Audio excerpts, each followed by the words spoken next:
All right, we are live. This is Amelia Bueche with the SoMeDocs Physician Panel following the lecture series on Tuesday. And this week we talked about, to bring him into the stream, There we go.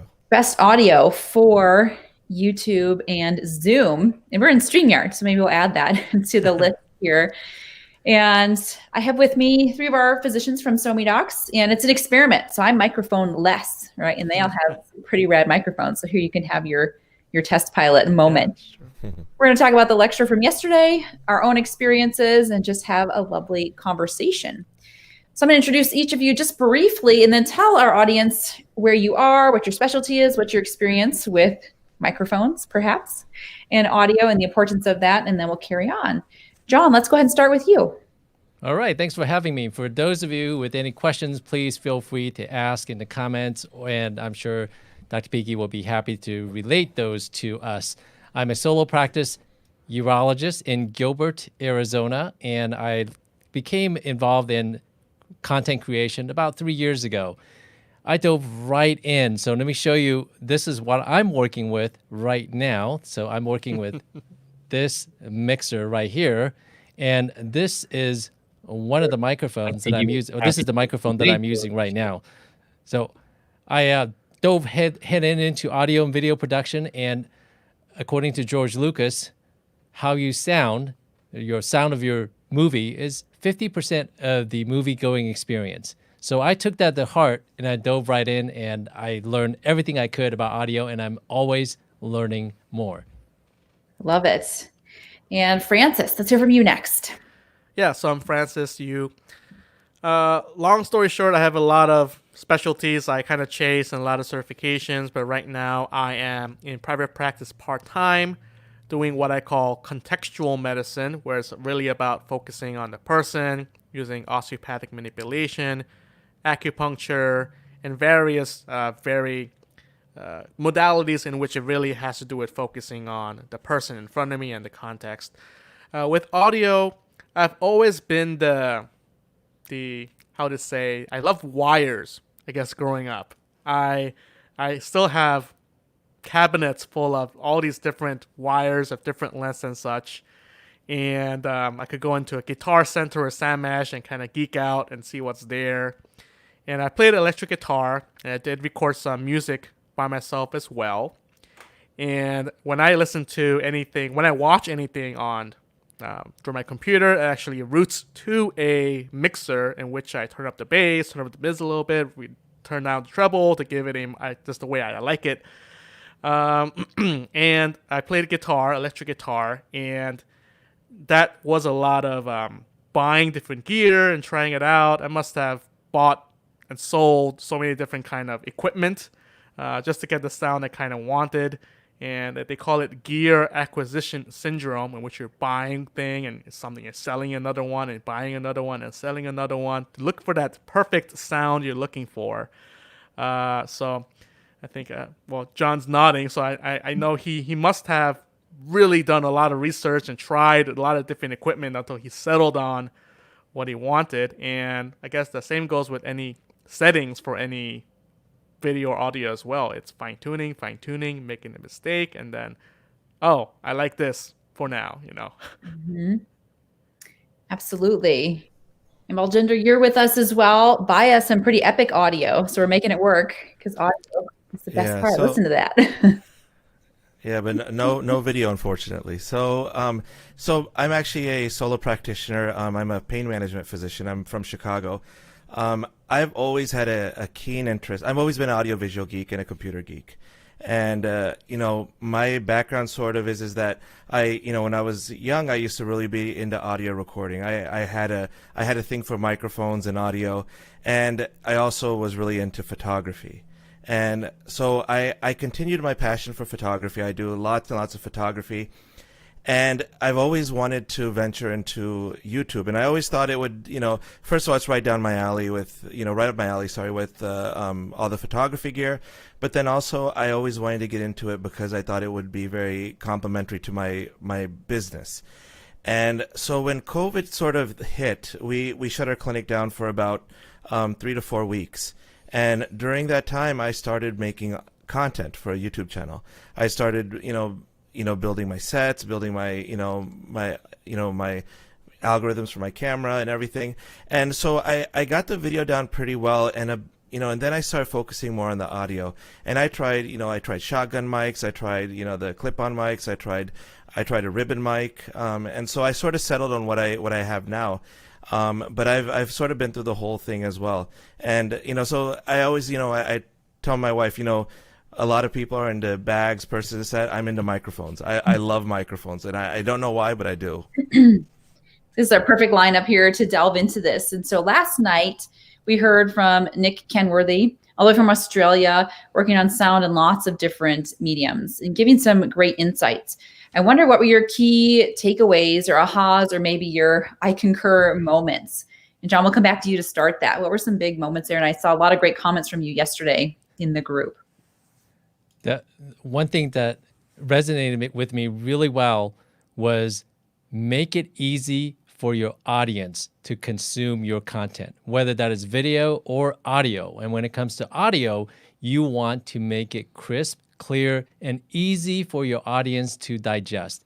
Because humans, we have two main purposes. We want to thrive and survive. And number two, we want to do that by conserving the maximum amount of energy possible. So we want to get to a fulfilled life the easiest way possible. When you're watching a video content, listening to something, you want to make it sound as good as possible with the maximum dynamic range, with an engaging content, and hopefully a well-articulated speaker. Making your audio sound good is extremely important. So that really resonated with me. I think that's so important. And for me, it's helpful to think of it in that way, because sometimes it might seem like this is really fancy or tech heavy, but if it's really for the good of the person you're reaching, I think that helps, especially for physicians, to maybe consider that, right? Oh, well, if it's actually going to help them retain and understand and tap into my message, maybe then it's worth that time and even financial investment there. Even right now with the telemedicine that I do every single day, this is the setup that I'm using the gear, using this webcam, 4K webcam with the lighting that I have set up. Learning this craft is going to allow you to connect better with your patients, not just your audience to whom you may be trying to sell an idea, sell an ebook, sell a product or something like that.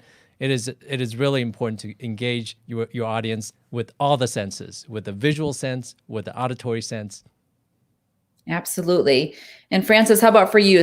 Anything on that specifically, or another takeaway that you enjoyed from yesterday's talk?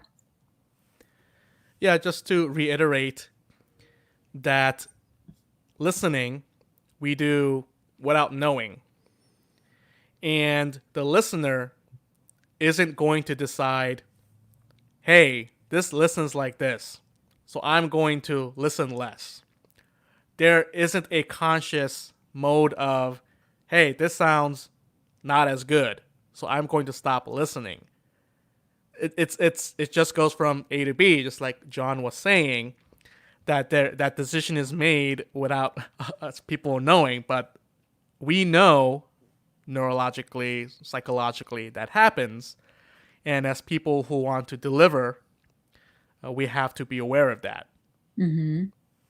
Absolutely. Baljinder, how about for you? Anything on this concept or anything from yesterday's that were big takeaways for you? No, so I tried to join in yesterday, and I told you it was my wife's birthday, so really I couldn't really prioritize. spend a whole lot of time. Yeah, exactly. I tried to watch bits and pieces of it, and then I tried to bring it up on YouTube before this, and YouTube apparently was down today for a large period of time, so I couldn't watch it. But the parts that I did catch, I entirely agree, and it's not something I realized right away. I was so fixated on the video, and I was like, people really don't care what I sound like as long as they can hear me, understand me, until I started really looking at other people's videos. And even more so until I really started tweaking with my own audio, that I found that I was much more engaging. I mean, my voice didn't change, my accent didn't change, nothing changed, but a clear audio made me much more engaging. And, my wife even, when she was like, she thought it was crazy I was spending so much time looking at microphones and looking into spending so much money on microphones. And, I think she even noticed that once I made a recording with the new microphones, she found that, you were right. You sound so much better with this microphone. And so I wholeheartedly agree. The interesting thing about yesterday is that, I've been using Zoom for a while. I didn't realize they had all those other settings. And that was new to me. And as soon as I got some time last night, I started digging into that to see if I could tweak my audio, through Zoom. Because normally I do it through YouTube and I bring it into Premiere and I tweak it through that. But it's interesting that you can even do it at that level. I think that was so helpful because we do think it's really highly technological and lots of equipment, but there are ways you can optimize even from within, some of the more minimal resources you have. And so finding those fine-tuning opportunities, I think, gives power back even to the beginner getting into that. Let's talk a little bit about YouTube, and we'll talk audio, maybe also about utility, as all of you have some experience there. We often think of search engines, right? Google, but YouTube has that presence as well. And so how are you finding, maybe Baljinder, we'll start with you because you started using that significantly during the closures of the pandemic. What are you finding? How do people find you, and how do you make good use of YouTube? So, we try in a few different ways. Number one is I post to Facebook. So we have, I don't have a huge following on Facebook right now, but my practice has, I think, about 650 people following right now. So we'll post onto Facebook. I share on my personal page, and my friends share on their pages. And, that helps. I also try to do the search engine optimization through YouTube, where I tag the video and so forth. Try to find somebody who has a similar topic, and I try to see if I can tag along with their growth. Which means that if they are, they're getting followers and so forth, or they're getting people watching their video, maybe my video can come up as a suggested video after their video. And I've been moderately or successful at this. I'm still trying to figure this out. It is a lot more complicated than you would think. I've tried hiring a few people on Fiverr to show me the way. I kind of find a lot of them, some of them know, some of them don't know. And, I probably am not the best person to ask about it. We also post a newsletter. And so that newsletter is the one that really pushes my YouTube video, because the Facebook, I have the video natively uploaded into Facebook, but then I have it on YouTube as well.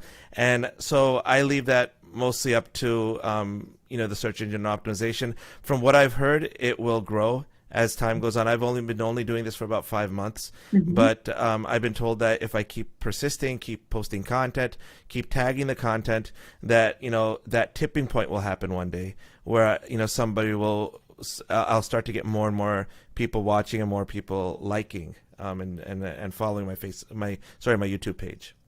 Yeah, and so it is patient oriented primarily. Mine is, yes. Yeah. Excellent. I think we don't often consider that, that can be a tool we can utilize for education, information, awareness, staying connected, right, during these closures when patients lose that sense of where we are, that we still can be accessible. Yeah, I'll tell you, it's been a huge, I've only released, I think, 11 videos right now. And my daily population of new patients, the number of new patients I'm seeing, has gone up dramatically. On an average day, I see about 6 to 8 new patients now. Wow. which is way. I was at maybe 1 to 2 new patients prior to doing this, and I can get into why in a little bit, but it's been dramatic for my business. I also play these videos on an endless loop in the rooms. So patients, and then I also have all my videos on QR codes on the wall. So my patients, if I'm talking to them, say an epidural steroid injection, I will have them take their phone and get the QR code for that video and take it home with them, and they will show that to their family. And that has been really, really big for me. That's really powerful. And I do think that sense of hearing you, right, knowing you, that household voice, we're a little bit past this stage of radio, but we have podcasts and that connection, like they can take you home with them. Yeah, it's a boundary we don't often want to cross, but this is a safe way to be able to do that. Exactly, yeah. Yeah, John, how about for you? What's your utilization of YouTube from that functionality standpoint? Who's your target audience? Well, we all know Google is the #1 search engine in the world. What is the second largest search engine in the world? It is YouTube, believe it or not. So I have 4 different YouTube channels. I have a couple of them. Let me take a quick look here. 700, over 700, 1,100, 1,500, and 490 subscribers. So YouTube is definitely powerful if you want to draw attention to your brand. And today I saw 10 new patients. The last clinic day that I saw, I had 14 new patients, and I'm seeing about 150 to 200 new patients every single month. Wow. To say that social media and YouTube has no impact on your business is really foolish. I post content in September for my brand account on Facebook. We have about 1,400 followers. I posted a video in September because it was Urology Health Month. I posted a live video on Facebook every single day. And it's amazing the reach of your videos. And Baljinder will tell you that for sure. These videos are reaching international audiences because the comments that you receive from these videos are from all over the world. So we're we're doing a little mission creep by talking about video and YouTube, but having good audio is really important when it comes to creating videos. You're more likely. So my saying is this: how you sound is more important than how you look when it comes to video production. Absolutely. And for me, I'll often listen via YouTube, but I'll put my phone down, right? I'll treat it like it is a podcast. And so if I had to pick between the two, I watch the people less frequently than I listen to them. And I'm sure that's true for a lot of people. Or if we listen still while we're driving, I think we sometimes count out that YouTube could be that choice of medium. And so to remember to prioritize the audio for that is so important. That's exactly what I do too. And Francis, how about for you? How's YouTube unfolding in your world?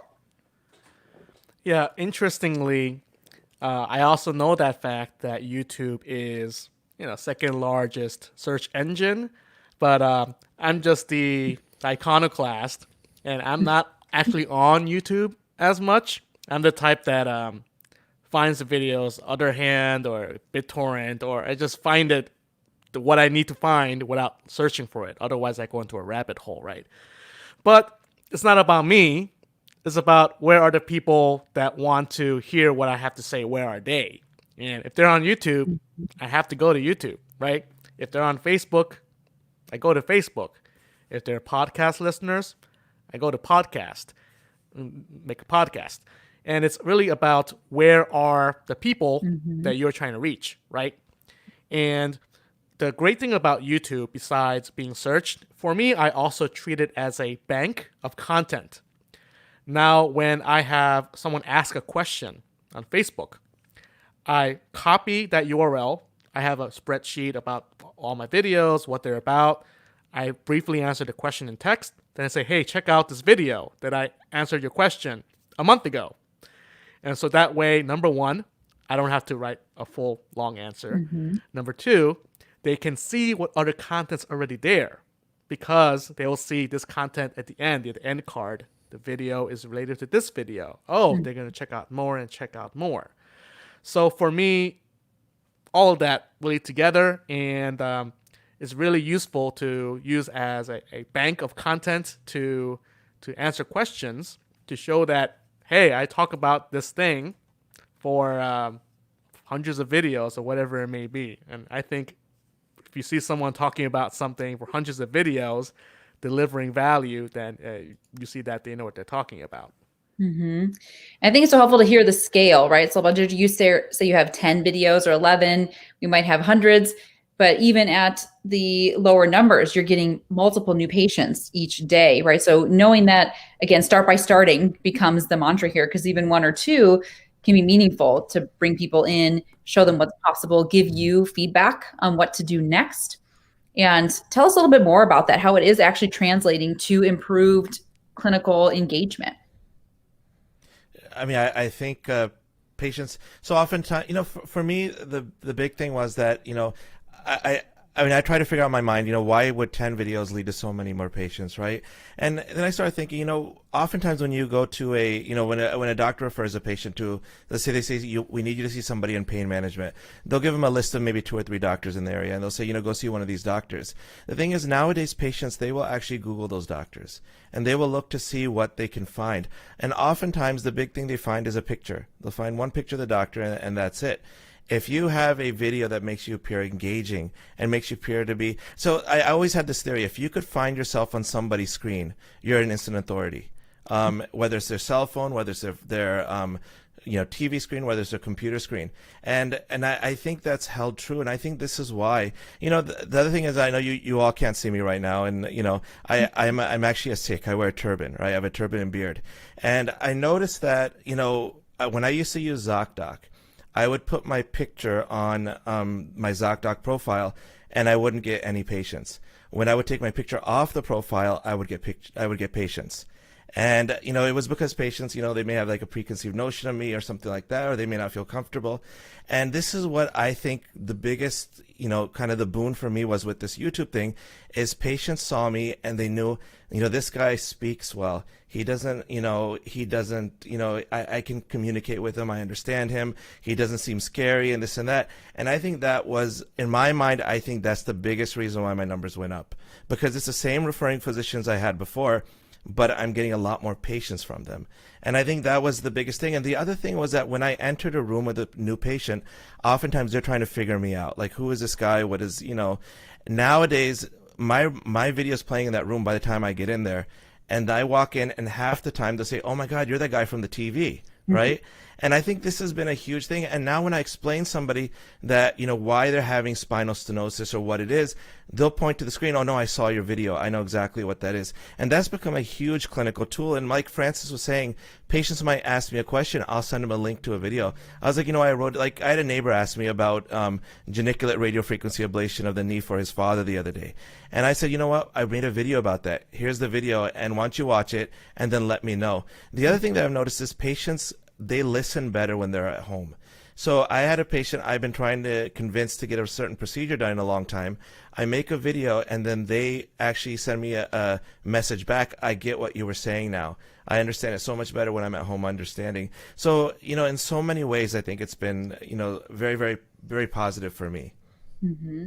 That's so important to notice. And you do grant yourself that authority and you almost usurp Google a little bit, right? Because otherwise a patient might Google that procedure and get some text or maybe, a generic video, but they actually get this personal engagement with you. And that's so powerful. And it does offer you more than the snapshot, right? So if we just get the picture, and we know that Google pictures often aren't great, right? The ones we find for ourselves on there, but they actually get to hear you and get a little sense of your personality and engagement. And that is really powerful. And there again is where the audio comes through, right? So even just that little snippet can be so meaningful. Amelia, if I can jump in real quick. Francis said that he directed somebody to a video that he made. So here's something really meta. A viewer left a comment on one of my YouTube videos.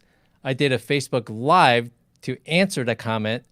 And so that went to my Facebook audience natively. And then I took that video and then posted it up on YouTube as well. And then I tagged that guy in the video and send him the link. So it served doubled the purpose. Yeah. Let's talk about patient acquisition.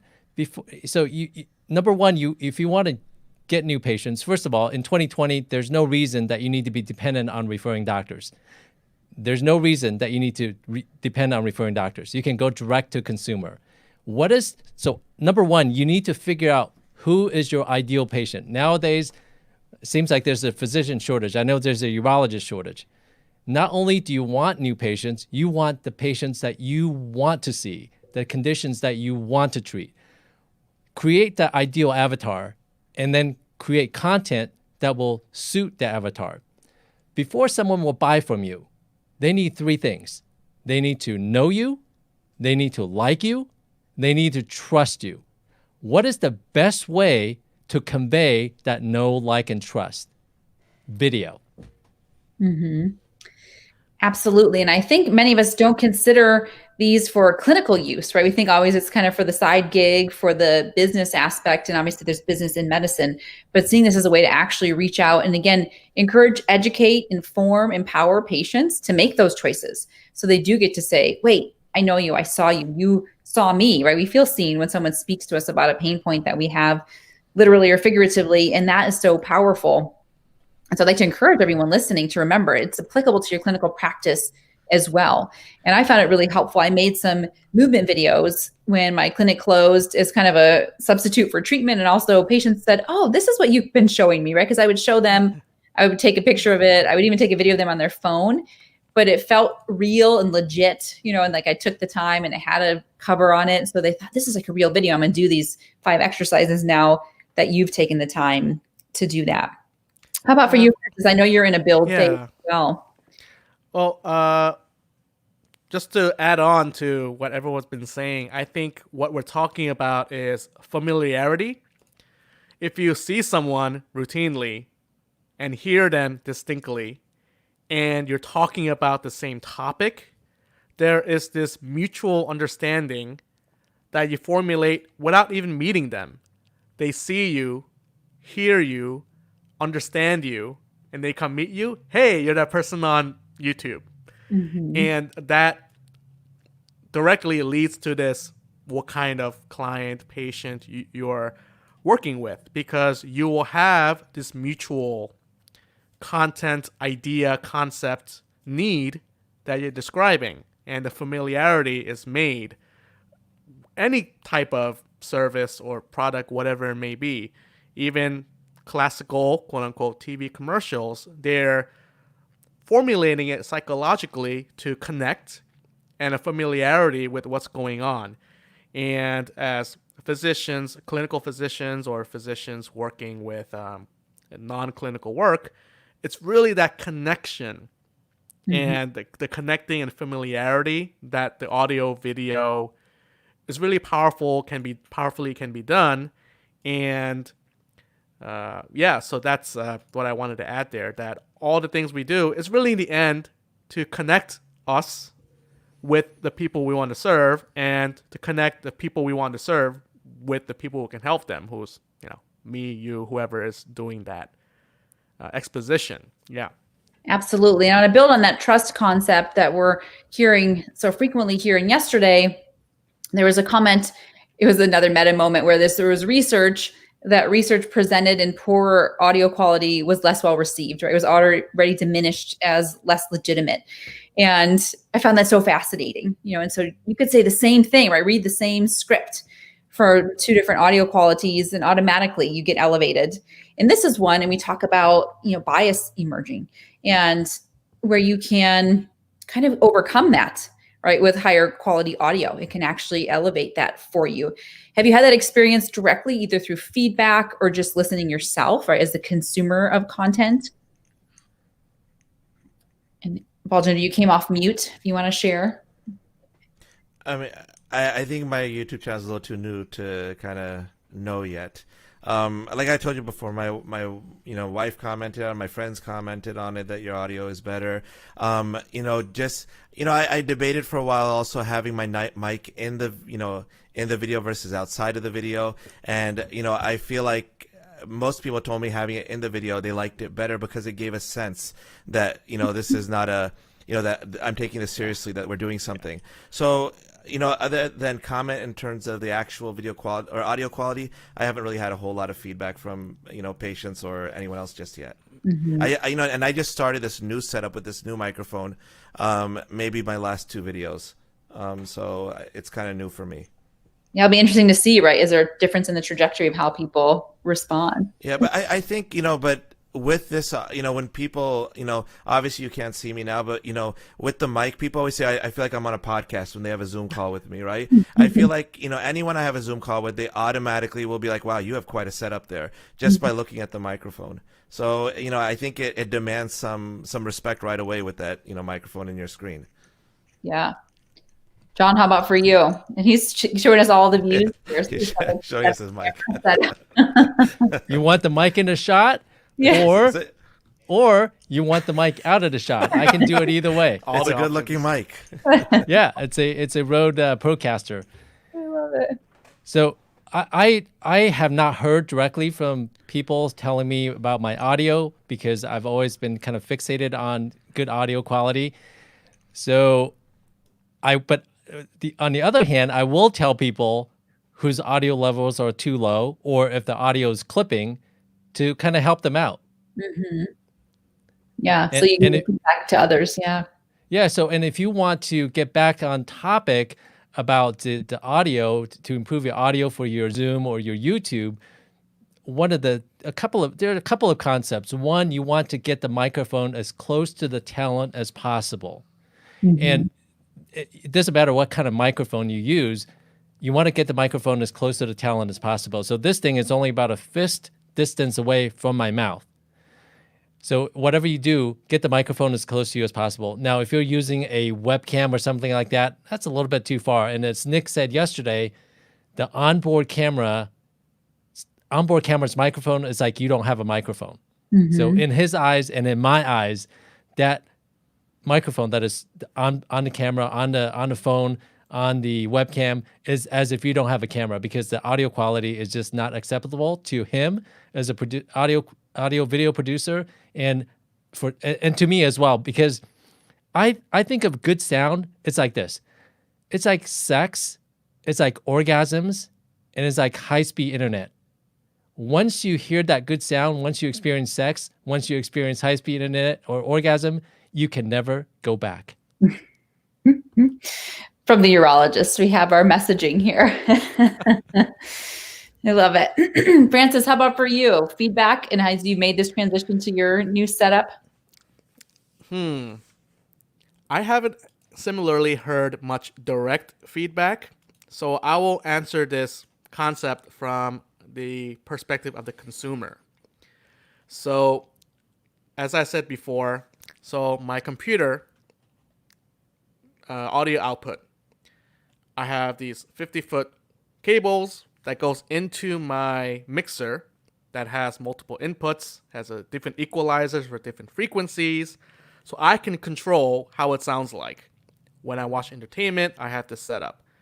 When I'm watching, let's say, an online course, I say, oh, this person's speaking, that it's not recorded well, so I turn up the mids and lower the treble so that it fits what I want to hear.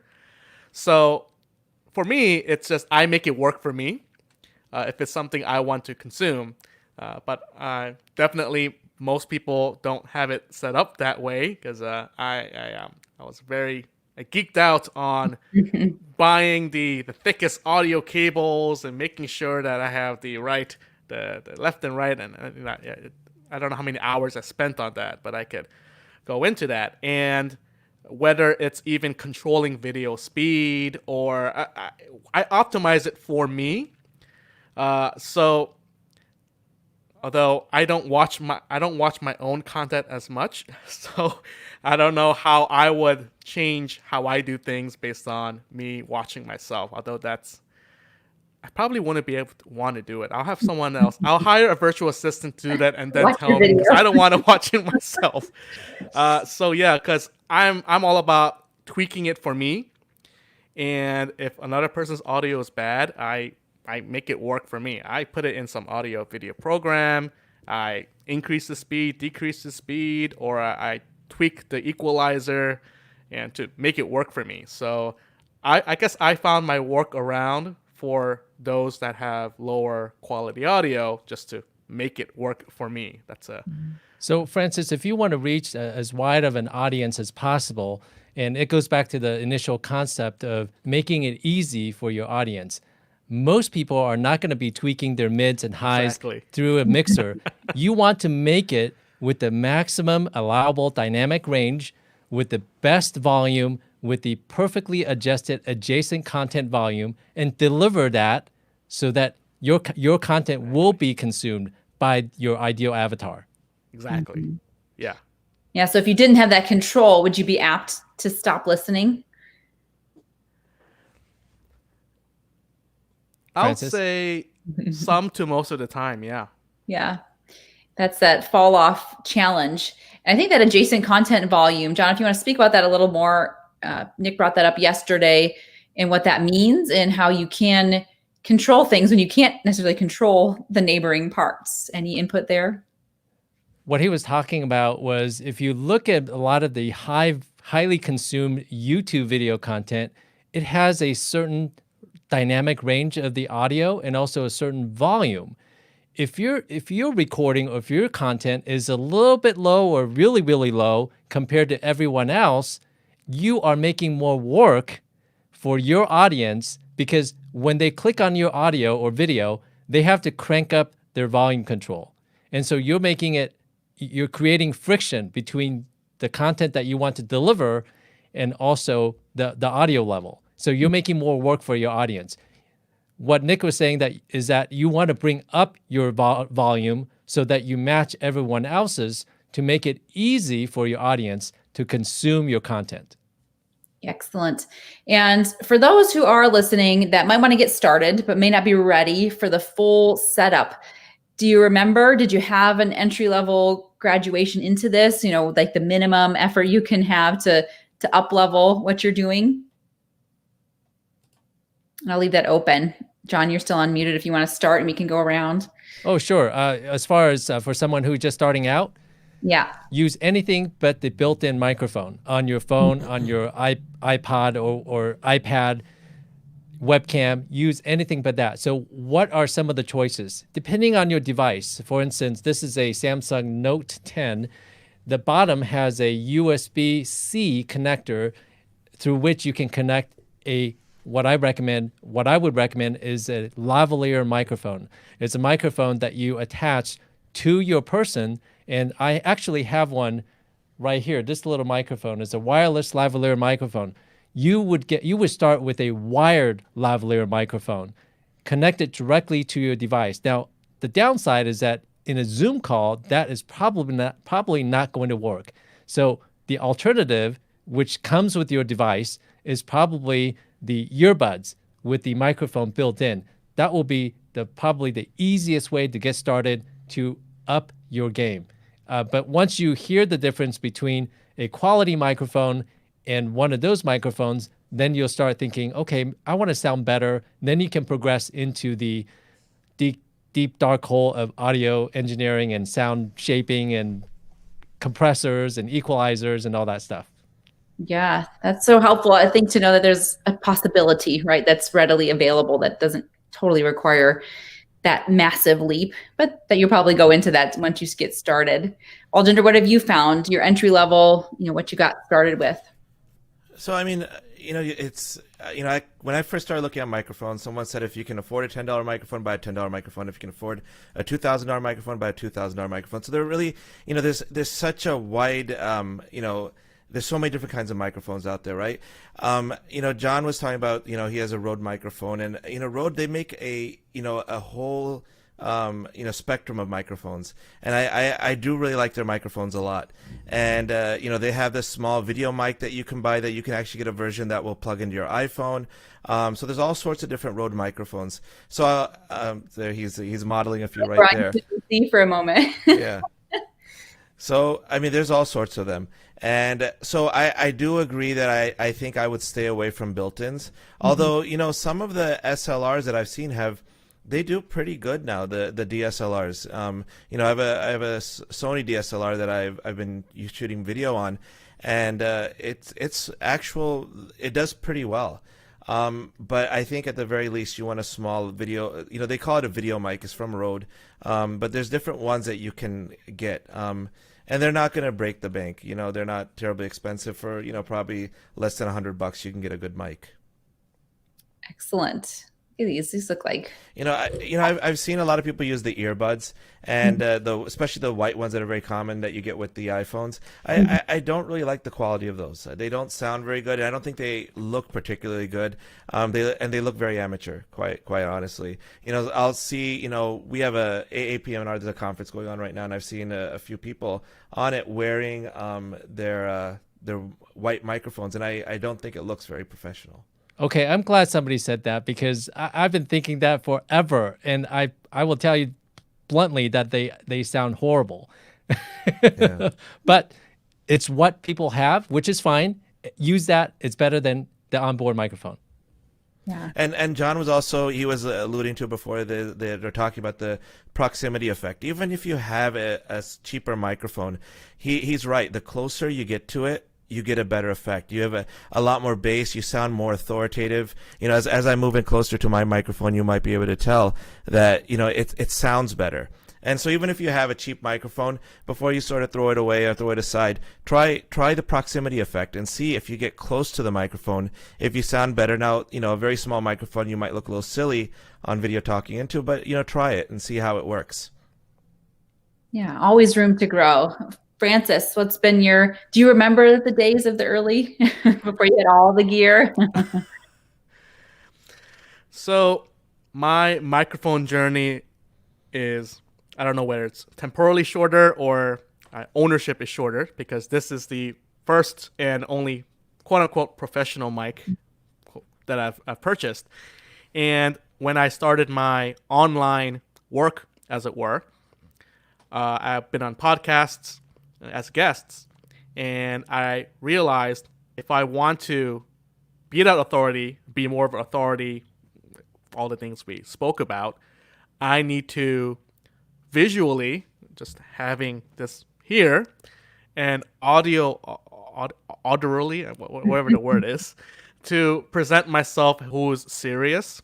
And the more lives I want to do, YouTube videos I want to do, it was an investment towards my goal and my strategy of what I want to do. Now, I asked around podcasters, others who had such equipment, and the Blue Yeti came in as this entry-level kind of mic. And I bought this entire contraption here. The mic, the boom arm, thing's gonna fall here. Basically everything I have. It was about $150.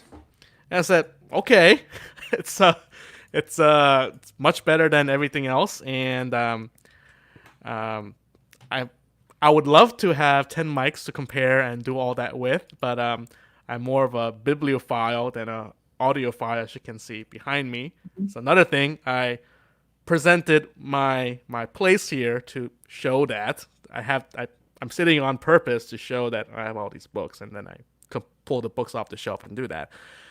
Anyway, that's a side point. So the answer to your question is, for me, my journey started with this Blue Yeti, and I chose the shock absorbing, this whole setup. Number one, to improve the quality, but also it just looked kind of cool. So. Yeah, and I think that's encouraging, because some might imagine that the investment might be quite steep.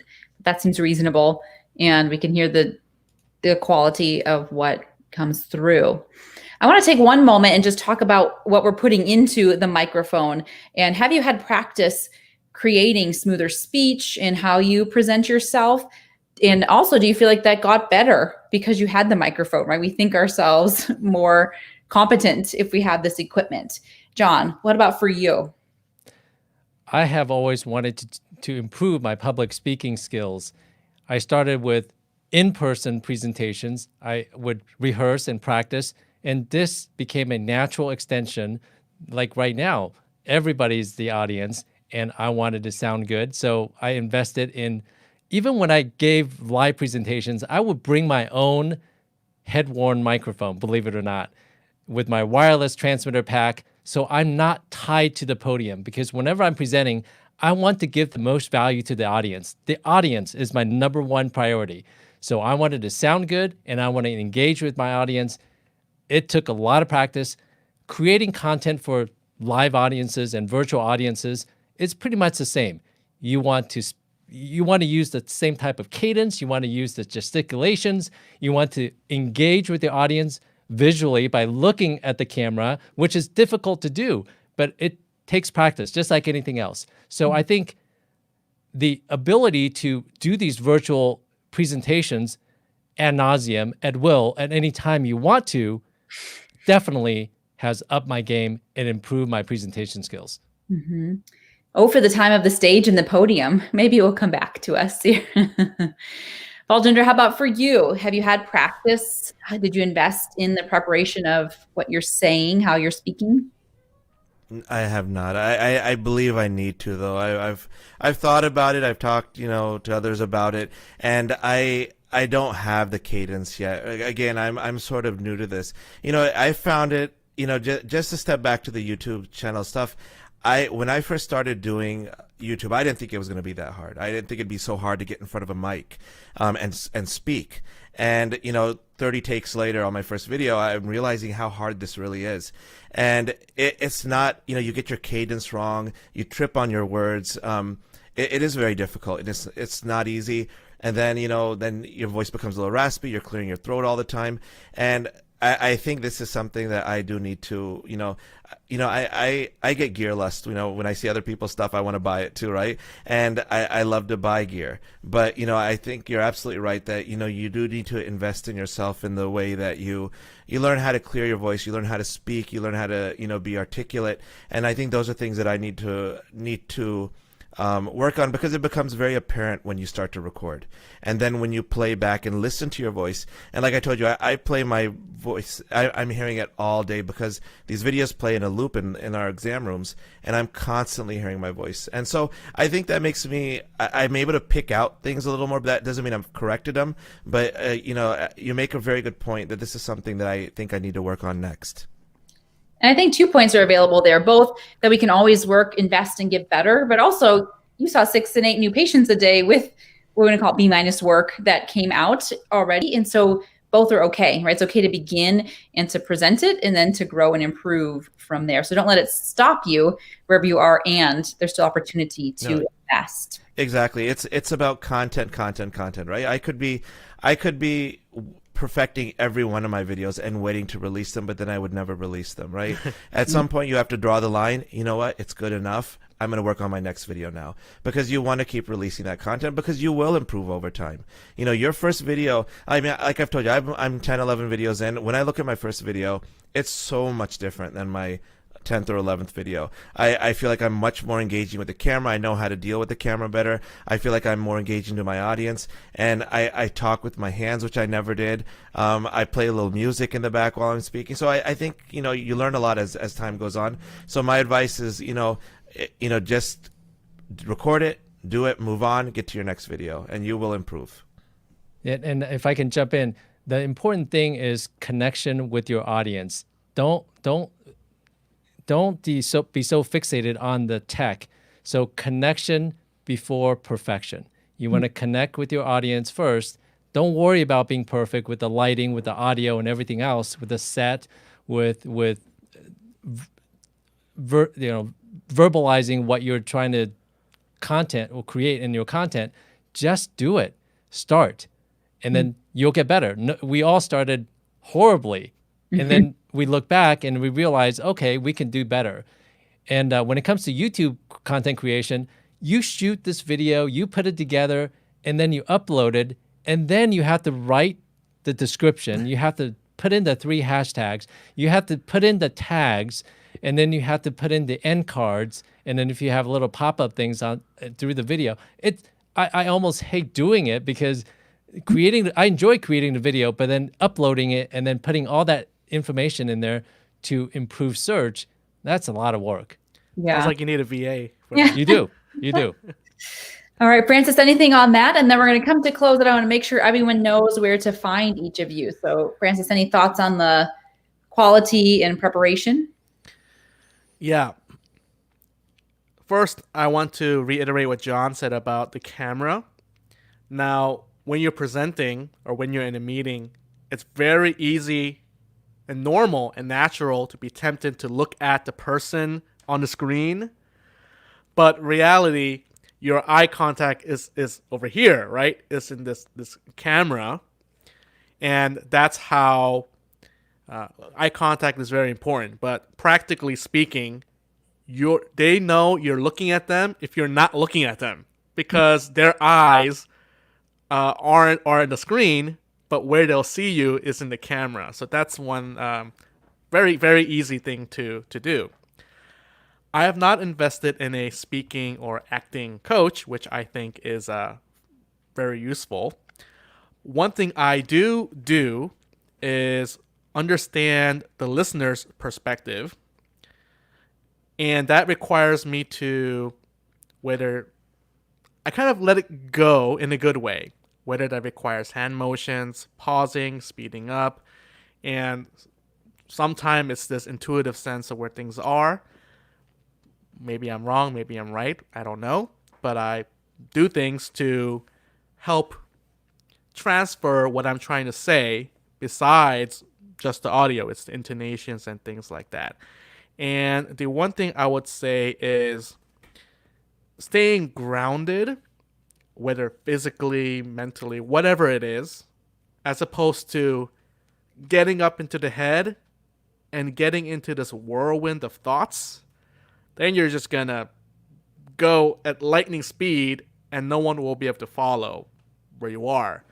So simply breathing and just feeling your feet and talking from your whole body as opposed to just here, I think that makes a gigantic difference. Just being present with a person or digital person or recording future people who will listen to you, being with them, not just with your words, but with your whole body, I think makes a big difference.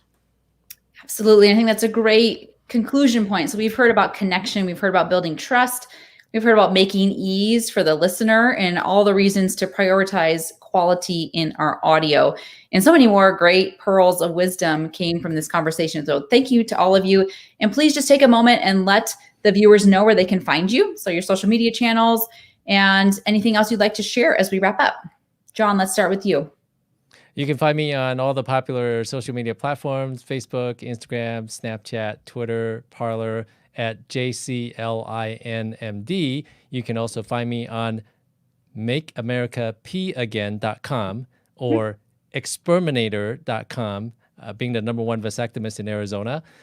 You can also find me on sunriseurology.com. So you can find me pretty much anywhere. Parting word is to just do it. Just do it. We all have to. So we have, I assume, Amelia, you're a native English speaker. Mm-hmm. I'm not. I'm an immigrant, a legal immigrant. Mm-hmm. And I assume, Francis, you're probably an immigrant or came from... I was born here to Korean parents. Korean parents. In the U.S. Well, made in the USA. I'm made in Taiwan. And Baljinder, you're. I mean, you've got a foreign name and you wear a turban. I mean, if these three foreigners, relatively speaking, right, foreigners can do it and overcome our fears, what's your excuse? All right. I'll leave you with that. Extended SoMeDocs. Francis, how about for you? Yeah, to reiterate, John, it's make the mistake, right? Daniel Dennett, one of my favorite philosophers, says you should try to actually make the mistake so that you can fix it. That's how I learned long division, right? You put in a number to see if it works. Oh, it doesn't work. Let me try a different number. That's making a mistake. So just do it. Got the wrong mic, got the wrong whatever. Now you know that's not the right mic. That's not the right whatever it is. And where your channels for us is where yes. they can find you. Yes, it's Dr. Francis Yu, just one word, pretty much all the platforms. Excellent. Baljinder, let's take it home. Yeah, so I'll tell you, when I've been in private practice for about 10 years, and I actually thought about making a YouTube channel 7-8 years ago, and I wish I had because nobody else was at that time. But the thing about it was, I feel like I was stagnating in my practice. And when I started doing this, and I say this every day to my staff, it breathed new life into what I do, right? Because I think about this with every aspect of my business and what I do. I've really enjoyed this, and I've had so much fun, and I truly can say I really enjoy practicing medicine again, because of this. And I know that sounds kind of corny and stuff, but I really do enjoy this a lot, and it added a lot. So I would agree with Francis and John. Go out and try it. At the very worst, you might make a video, don't release it if you don't like it, the very worst, but do release it and build on it, and you'll see that you'll enjoy it, and it'll add a lot to your life, and it'll add a lot to your practice or whatever you do as well. In terms of where to find me, my podcast, it's not really a podcast, it's a YouTube channel. It's called The Pain Minute. The Pain Minute. You can also find me at drbathla.com, where I'm sort of working on my own content, and I do a photography blog there as well. And then the name of my practice is chicagosportsandspine.com. Excellent. Well, thank you all. This was a fantastic discussion, and we'll be back each Wednesday for physician panels and Tuesday for the lectures. Everybody have a great night. Good night. Thank you. Good night.